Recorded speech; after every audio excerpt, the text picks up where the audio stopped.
Olá, queridos. Bom dia para todos vocês que estão aqui nessa live de férias, onde o tema é contar histórias. Por quê, para quê e como?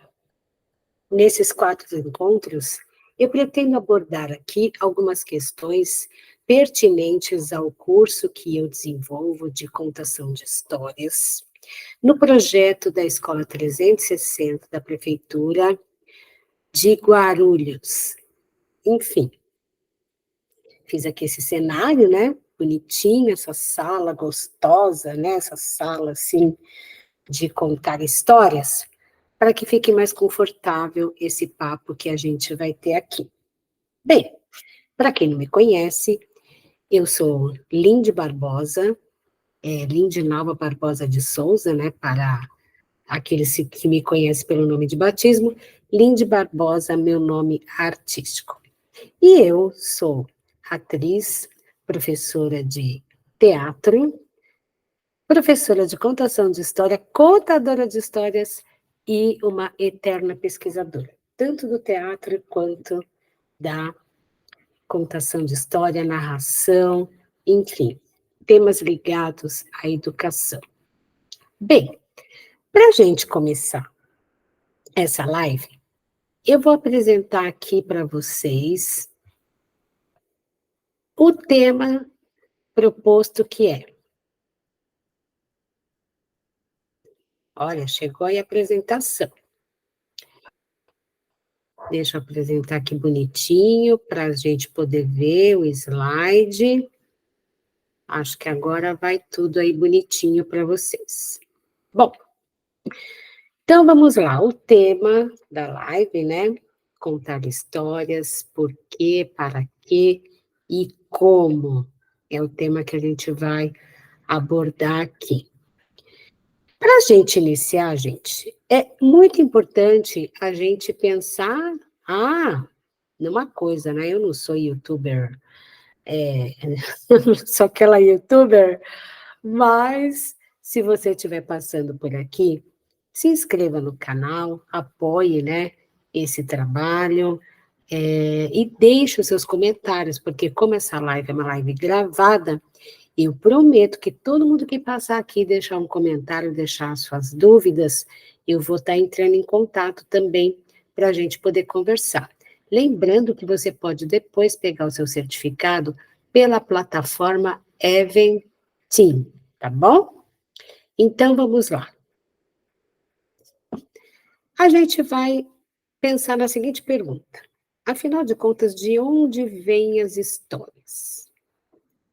E aí eu coloquei 2 imagens que eu penso serem pertinentes para a gente começar essa conversa, que é uma imagem do continente africano, onde a gente vê aí a imagem do griot, né, o griot que a grande figura do contador de histórias e dos sábios do continente africano, e que são as pessoas responsáveis a fazerem o quê?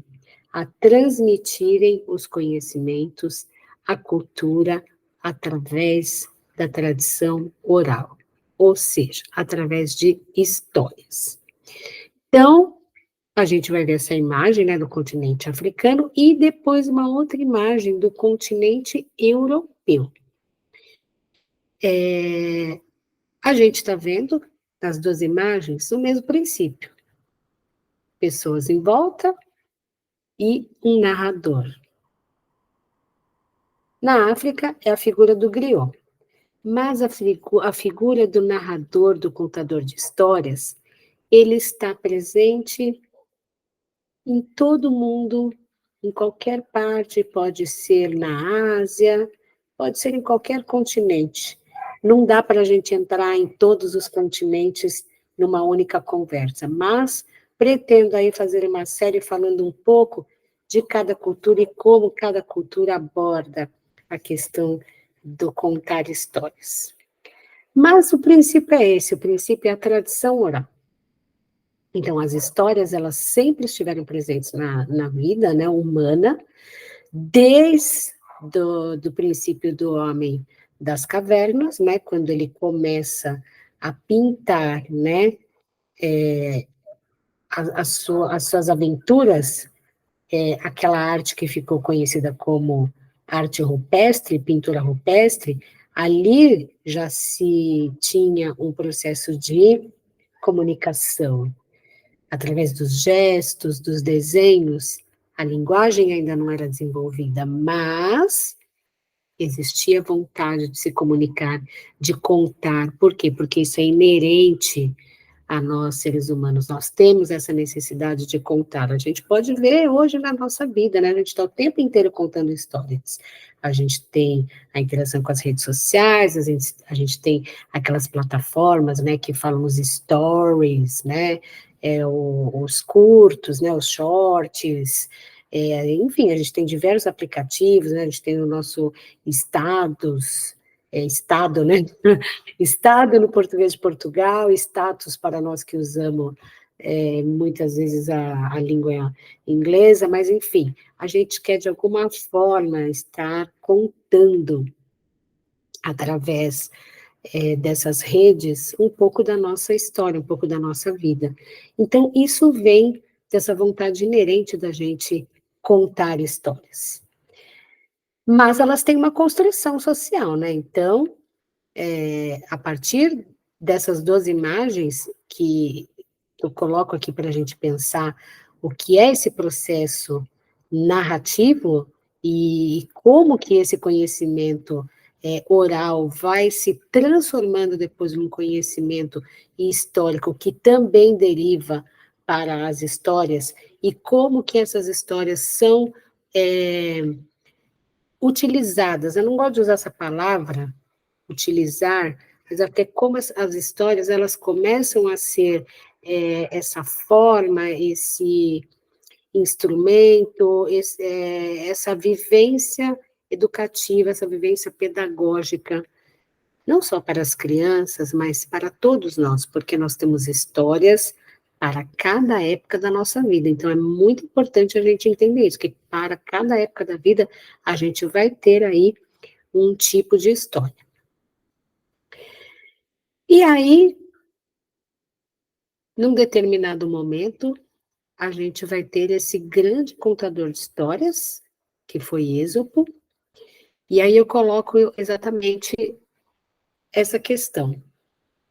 O Êxopo e os paradigmas da tradição oral com as suas fábulas.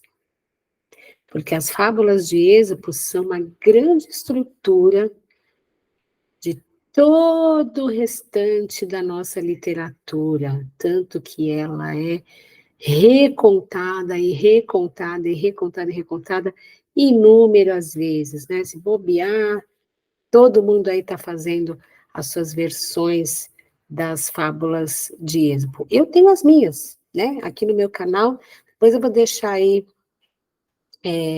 o link, a playlist de como eu conto as fábulas de Êxopo. Porque cada contador vai ter a sua forma de contar dentro do seu entendimento da história, né? Então, a gente estuda a história para que a gente possa contar da nossa maneira. Mas quem foi o Êxopo, né? Êxopo, ele foi um escravo que viveu no século 6 antes de Cristo. Aí está ao contrário, está 4 antes de Cristo. Não, gente, eu errei. No século 6 antes de Cristo, na antiga Grécia. Ou seja, ele viveu no Oriente. O Oriente é permeado de lendas, lendas tradicionais, lendas que percorrem o mundo através de muitos povos que se originaram do Oriente. E aí a gente vai ter os contos, que têm uma grande influência dentro de toda essa tradição oral oriental. É importante a gente entender o contexto histórico, porque a gente só pode falar sobre narrativa, contação de história, quando a gente entende esse processo histórico das histórias. Então, Êxopo estando naquela região do Oriente, as fábulas que ele conta tinham a ver muitas vezes com as vivências que ele teve naquele lugar. A questão é que as fábulas é um gênero onde os personagens eles são representados por animais, mas isso tem um grande significado nas fábulas, sim. Por quê? Porque os animais, eles querem transmitir algo, eles têm um símbolo, eles têm um signo dentro da história. Toda vez que eu dou um curso de contação de histórias, sempre me perguntam muito sobre essa questão do signo e do símbolo das histórias. Para isso, eu deixo a indicação de um livro, que é A Psicanálise dos Contos de Fada. O estudo dessa obra pode fazer entender o que são os símbolos e os signos nessa construção, nessa formulação da nossa mente, né, em contato com as histórias. E por isso que é importante contar a história para as crianças, para que elas ali, na sua mente, comecem a formular os seus sentimentos, as suas emoções. As fábulas, elas têm esse princípio de alguma forma, falar às crianças sobre questões que nós podemos dizer como ética e cidadania hoje em dia. Naquela ocasião, e aí eu bato sempre nessa tecla, naquela ocasião, as fábulas tinham um outro pressuposto, que era o quê? Vamos dar uma olhadinha aqui na vamos dar uma olhadinha aqui no nosso slide. Então, olha só, fábulas. Coloquei aí. Princípio básico das fábulas. Os personagens sempre são animais, né? Então, a gente vai ter raposa, lebre, cachorro, leão, formiga, entre outros. Não deu para colocar aqui tudo, porque, gente, as fábulas são muitas, e elas acabam se misturando com os contos. Mas a fábula são fábulas, tá? E que como ela é recontada várias vezes, chega uma hora que ela começa a se misturar um pouco com os contos. E quando a gente estuda muito sobre esse processo, a gente vai entendendo isso, certo? Significado da representação desses animais. Então, por exemplo, o leão, ele vai representar a força. A raposa vai representar a astúcia, mas também representa um pouco a questão da preguiça. A formiga vai representar o trabalho, o cachorro ele vai representar a amizade, mas também ele vai representar um lado meio de dualidade da situação. Então, é um constante estudo para a gente ir entendendo a estrutura que está dentro desse texto, que muitas vezes ele é pequeno, mas ali tem tanta leitura que a gente pode estar fazendo que é um trabalho, né? A gente tem que ter realmente aquela vontade de construir esse entendimento e esse trabalho. E aí é que está a questão, que a fábula sempre vai terminar com a moral da história. É aí que eu começo a colocar esse monte de ponto de interrogação, porque é o seguinte, gente. Moral da história poderia existir lá no século VI antes de Cristo. Aqui eu já acertei o meu slide, tá, gente? Aqui tá certo. Porque aí eu sempre vou perguntar, moral da história, mas que moral? A gente está num mundo que a gente vai falar sobre moralidade para as crianças?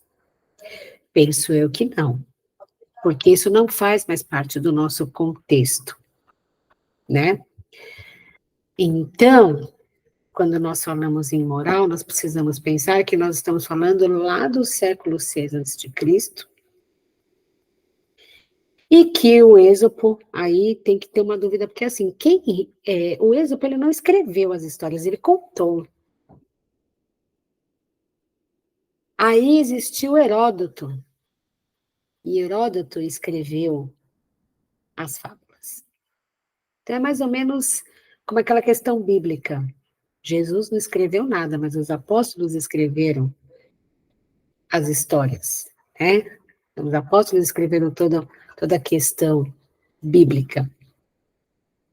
Então, quando a gente faz a interpretação, a gente também precisa pensar a respeito disso, que quem escreve também já escreveu com uma outra intenção. Mas eu entendo que o Êxopo, o que ele queria não era uma questão de moralidade, e sim de aprendizagem. E é essa palavra, aprendizado, aprendizagem, é que a gente pode colocar quando a gente está trabalhando com as fábulas para as crianças. O que a gente pode ensinar, né, com a nossa narrativa, com a nossa contação para essas crianças. Então, eu penso que é por aí o caminho e é isso que é importante.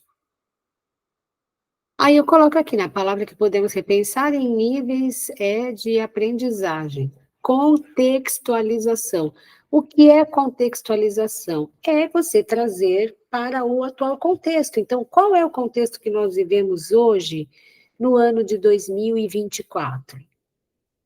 As crianças têm outras percepções do mundo. Talvez a gente possa fazer adaptações das fábulas em relação ao mundo virtual que elas vivem. Porque a criança, se você deixar, ela vai para esse mundo virtual e ela não volta. Ela esquece que ela é uma criança que tem que brincar. Porque o brincar também é um processo de aprendizagem e a criança ela precisa ser estimulada para tal. E a mesma coisa nas histórias, né? Ou seja, a gente vai trazer para os dias de hoje esse contexto para que a gente possa estar fazendo essa ação pedagógica através da história. Então, é muito importante a gente entender qual é o contexto que essas histórias foram contadas e recontadas, porque a cada época ela é contada e recontada à sua maneira. Não tem como. E aí, vou entrar também nesse dilema sobre Jean de La Fontaine, né, que viveu aí pelo século XVII, 1621, 1695. Acho que é século XVII. Enfim. O La Fontaine, gente, são questões que eu venho formulando muito tempo, sabe? Essas questões, porque assim, eu tenho um trabalho, né? Durante muito tempo eu tive grupo de teatro que apresentava nas escolas. Depois eu comecei a dar oficinas em escolas, e aí eu comecei a conhecer muitas professoras, até eu me tornar, né, uma professora de artes cênicas, houve todo um caminho. Mas eu sempre me deparei com essa questão das fábulas de La Fontaine dentro da escola, e é algo que eu repenso se quem está trabalhando com as fábulas de La Fontaine tem essa percepção do contexto histórico em que La Fontaine reescreveu as fábulas de Êxodo, porque é importante entender.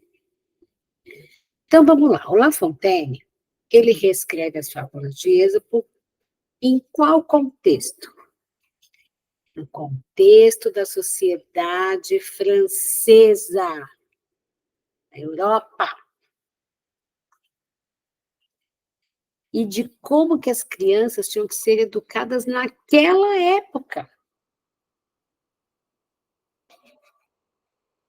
Aí, gente, eu pergunto, será que essas fábulas, elas têm algum contexto com o nosso mundo, aqui, Brasil, um país miscigenado, um país de desigualdades? Não que lá não tenha, também tem.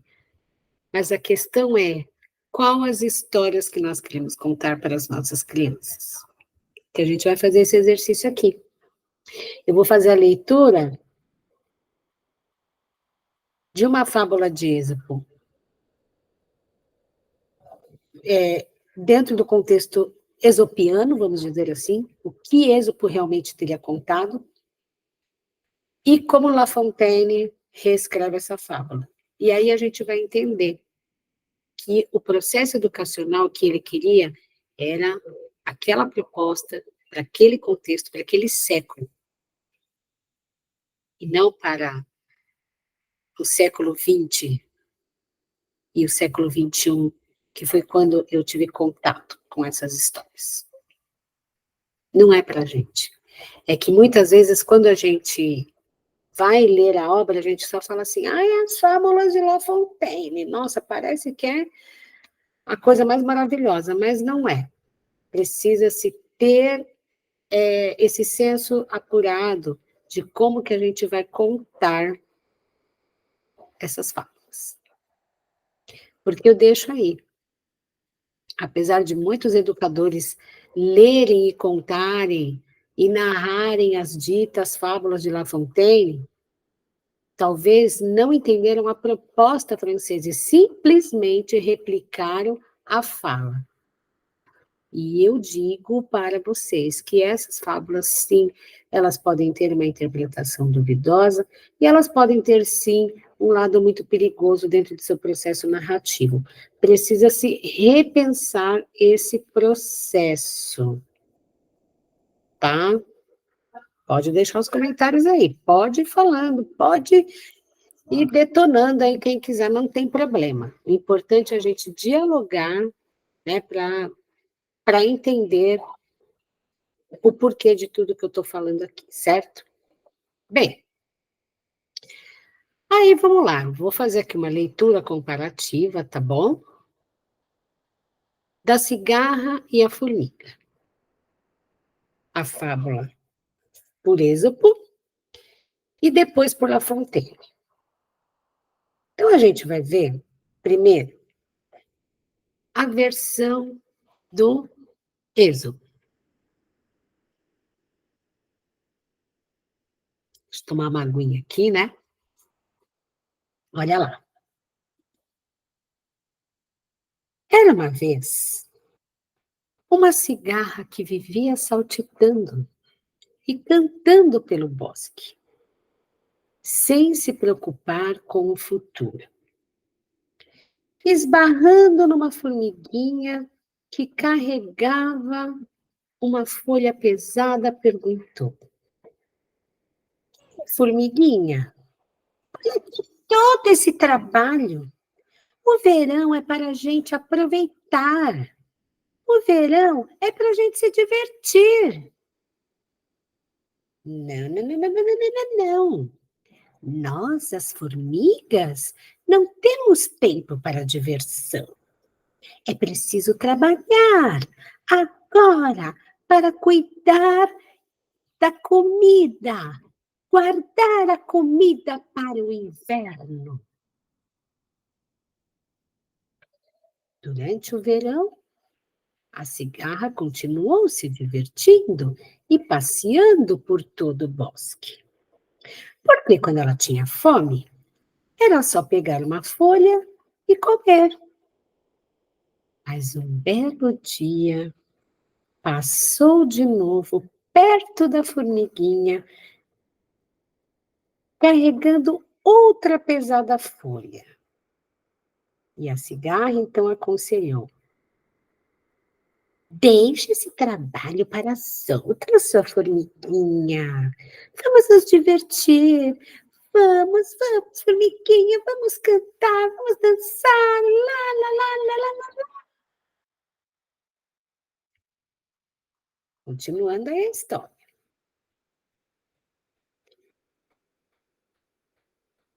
A formiguinha gostou da sugestão. Ela resolveu ver a vida que a cigarra levava e ficou encantada. Resolveu viver também como a sua amiga. E lá foram as duas, cantando e dançando por todo o dia de verão. Mas no dia seguinte, apareceu a rainha do formigueiro. E ao vê-la se divertindo, olhou feio para ela e ordenou que voltasse ao trabalho. Tinha terminado essa vidinha boa. A rainha das formigas falou então para a cigarra: se não mudar de vida, no inverno você há de se arrepender, cigarra. Vai passar fome e frio. A cigarra nem ligou. Fez uma reverência para a rainha e comentou: o inverno ainda está longe, querida. O que importa é aproveitar a vida e aproveitar o hoje, sem pensar no amanhã. Para que construir um abrigo? Para que armazenar alimento? Ai, eu acho isso uma pura perda de tempo. Certo dia, o inverno chegou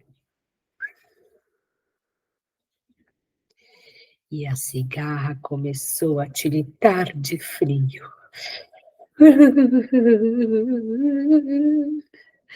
Sentiu seu corpo gelado e não tinha o que comer.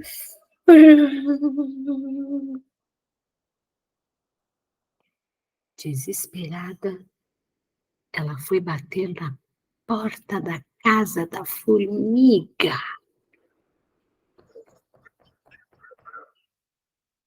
Abrindo a porta, a formiga viu na sua frente a cigarra quase morta de frio.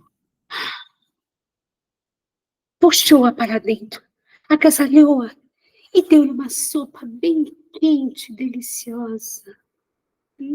Que delícia! Naquela hora, apareceu a rainha das formigas, que disse à cigarra: no mundo das formigas, todos trabalham. E se você quiser ficar conosco, cumpra o seu dever. Toque e cante para nós, dona Cigarra. Ai, a cigarra, então, começou a cantar para as formigas no formigueiro. E todas elas se reuniram e dançaram. E aquele inverno, as formigas e a cigarra, juntos, foi o melhor inverno das suas vidas. Essa é uma versão de Êxodo. A cigarra e a formiga por Êxodo. Mas agora eu vou fazer uma leitura da cigarra e da formiga por La Fontaine. Aí vocês vão entender a diferença e eu quero que vocês comentem aí o que vocês acharam sobre essas diferenças, tá? Vocês viram que nessa versão não está escrito nada de moral da história, vocês perceberam? Não tem nada aí de moral da história. Não tem. Essa versão de Êxodo não tem. Porque quem começou a colocar essa coisa de moral foram os outros autores que começaram a reescrever. Bom, mas vamos lá. Vamos para a versão de La Fontaine. A versão que eu vou ler é uma versão que foi traduzida, tá? Segundo aqui, eu vou até falar para vocês, o site que eu consultei, que eu achei melhor, porque assim, gente, toda vez que eu consulto sites, eu começo a ficar um pouco desesperada, porque assim, é muita mistureba, muita mistureba. E como eu estou aqui na minha casa, eu estou sem os livros que eu deixei lá no curso, porque eu gostaria de usar os livros que normalmente eu costumo usar. Mas, enfim, esse site, Cultura Genial, é um site que tem ali umas comparações interessantes das versões das fábulas de Êxopo, recontadas por La Fontaine, Monteiro Lobato e Ruth Rocha. É interessante vocês entrarem lá e ver, porque vocês vão ler e vocês vão tirar suas próprias conclusões. A da Ruth Rocha eu não vou nem comentar, desculpa, com todo respeito a ela, mas não vou nem falar nada. Então vamos à versão do La Fontaine, tá, gente? Olha só. Tendo a cigarra em cantigas, passado todo o verão, achou-se em penúria extrema na tormentosa estação, não lhe restando migalha que trincasse a tagarela, foi-se valer-se da formiga que morava perto dela. Rogou-lhe que lhe emprestasse, pois tinha riqueza e brilho, algum grão com que manter-se, de voltar o acesso estio. Amiga, diz a cigarra, prometo a fé de um animal, pagar-vos ante de agosto os juros e o principal. A formiga nunca empresta, nunca dá, por isso junta. No verão em que lhe davas, a pedinte lhe pergunta. Responde a outra. Eu cantava noite e dia a toda hora. Ó, bravo, torna a formiga. Cantavas? Pois agora dança.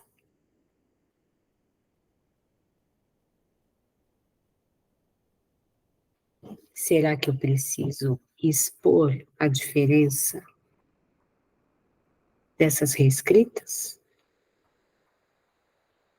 Fica evidente que na Europa do ano de 1600, o La Fontaine, ele reescreve as fábulas sempre em quadrinhas, são em versos. Então, como que eu sei a diferença? Quando você encontrar uma versão em versinho, você já sabe que é do La Fontaine. Outras pessoas podem ter tentado fazer, mas a tradução aí é sempre essa tradução em quadrinhos que é como ele escrevia. Mas se torna bem diferente a versão do Êxopo, que quer colocar o valor do trabalho e o valor da arte. Ele não coloca como pecaminoso o fato da cigarra ter cantado o verão todo, mas coloca também a questão de que, apesar disso, as formigas poderiam ajudá-la e que no inverno é muito gostoso ter em casa alguém que toque um instrumento, que cante, que declame poemas, que pinte, enfim, porque nós precisamos desses ambientes. Isso está explícito na fábula do Êxopo. Mas na fábula do La Fontaine, infelizmente, se torna um peso o trabalho artístico. É quase uma condenação. Então, ela é uma fábula perigosa porque ela está falando às crianças o valor do trabalho, mas com esse peso do quê? Olha, a arte não é importante. Então, você não estimula a criatividade, você acaba com ela ali.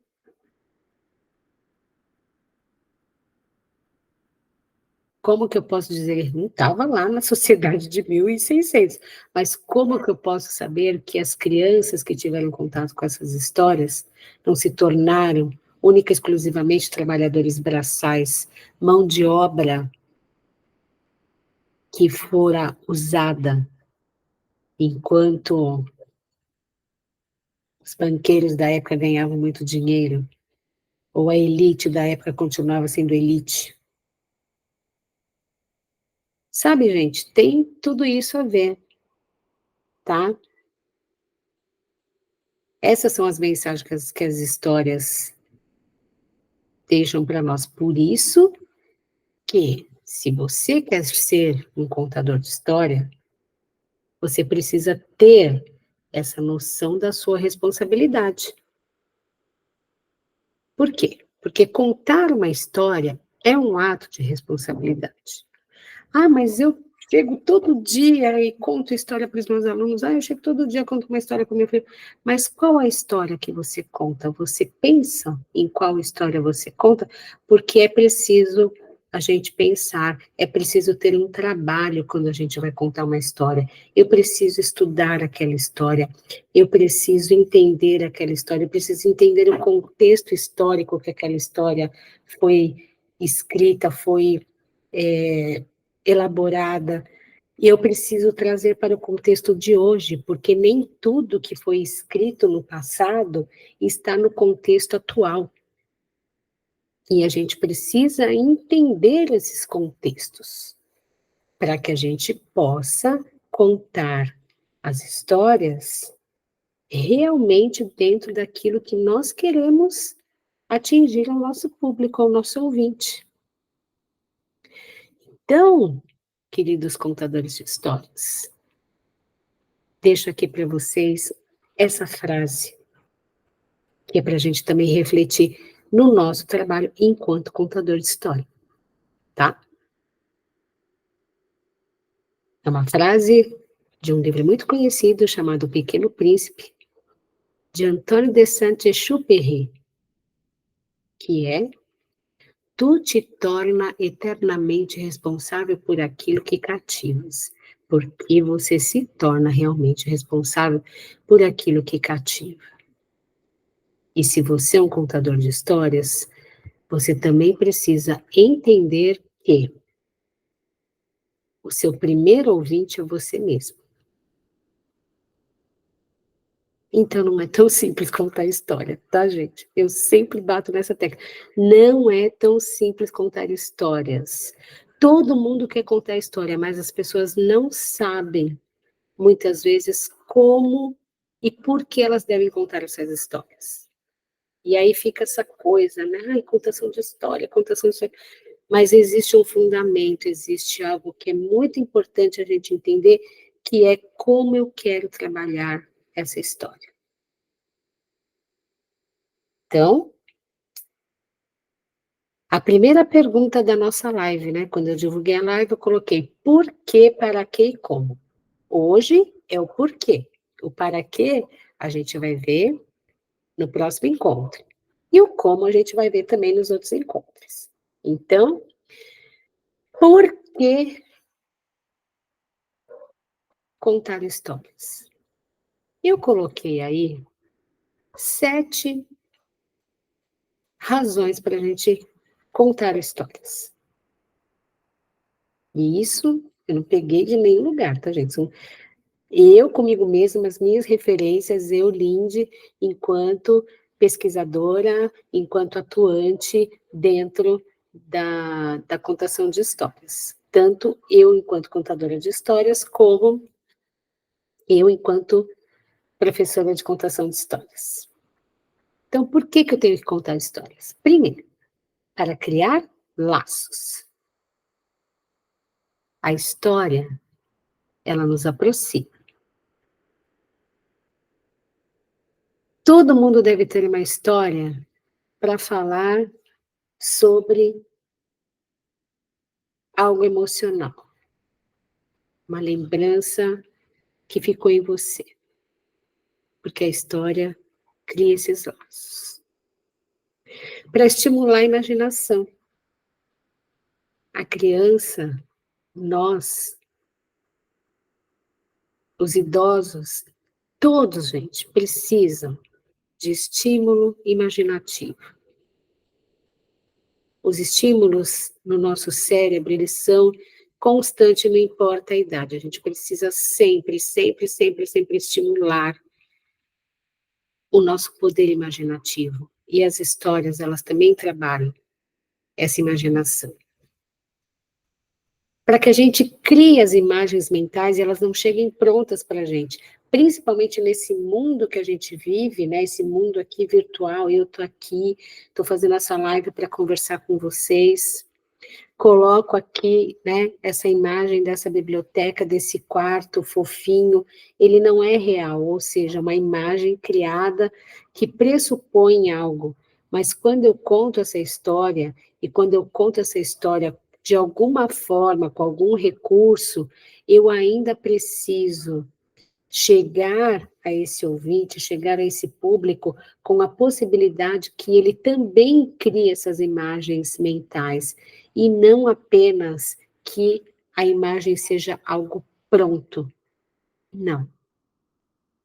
Vamos estimular essa criação de imagens mentais, estimular a imaginação. As histórias, elas vão auxiliar a formular pensamentos e emoções. E ela vai estimular a criatividade. E o mais importante, vai presentificar o lúdico, ou seja, aquele momento lúdico que essa criança, que esse jovem, que esse adolescente, que esse idoso, que esse adulto, enfim, que esse ser humano vivenciou, é essa presentificação do lúdico, e o lúdico é algo importante para as nossas vidas. A gente percebeu na ocasião que nós tivemos a pandemia e que a gente precisou ficar muito tempo em contato com telas e em contato com atividades que nos deixassem um pouco fora daquele universo que a gente estava vivendo, e a gente viu como foi importante as histórias, as músicas, as lives, ou seja, todo aquele contexto que a arte nos presenteou, porque a arte sempre vai nos presentear de uma forma muito generosa e muito robusta. E por isso que o último motivo, o sétimo motivo, eu coloquei aqui maior, que é para estabelecer uma dimensão cultural com você e com o mundo. Porque quando você conta uma história, o primeiro ouvinte é você mesmo. Então você não conta uma história por acaso. Toda vez que você escolhe uma história para contar, você também está falando coisas para você também está formulando esses pensamentos, você também está criando as imagens e estimulando a sua imaginação. E quanto mais você conta a mesma história, ou seja, você conta, reconta, você vai descobrindo coisas nela. Então é isso. Vamos estabelecer essa dimensão cultural conosco mesmo e com o mundo. Tá bom?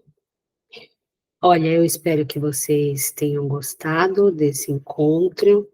Pretendo aí, né, nesses 4 dias,